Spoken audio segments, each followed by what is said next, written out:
Un présupposé de la PNL intéressant, la confusion fait partie de la réorganisation. C'est même la première phase de la réorganisation. Ça veut dire quoi concrètement?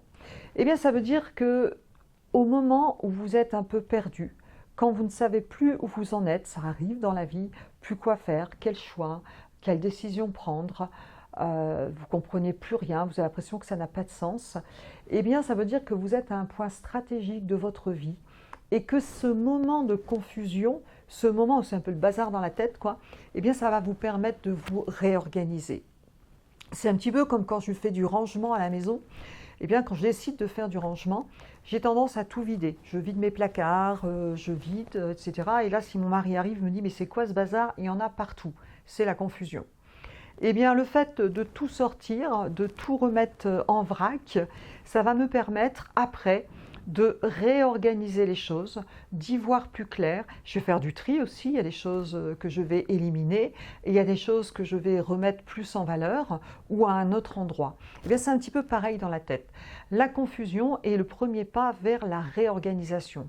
Donc surtout, si vous avez des périodes de vie où c'est difficile pour vous, où les choses perdent un peu de sens, dites-vous « Yes, je suis dans un processus d'évolution ». Posez-vous, faites du tri, réfléchissez, faites-vous accompagner si nécessaire, mais souvent, la confusion est la porte à la réorganisation.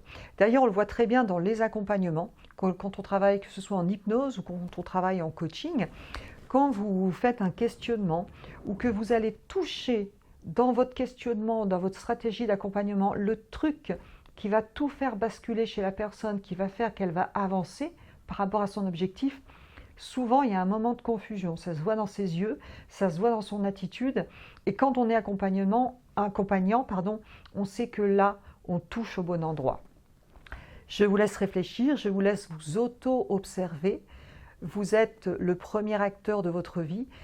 Prenez soin de vous. Et si vous avez envie d'en savoir plus sur la PNL et sur d'autres outils, abonnez-vous à cette chaîne YouTube et vous pouvez même liker et me mettre des commentaires. Merci à vous.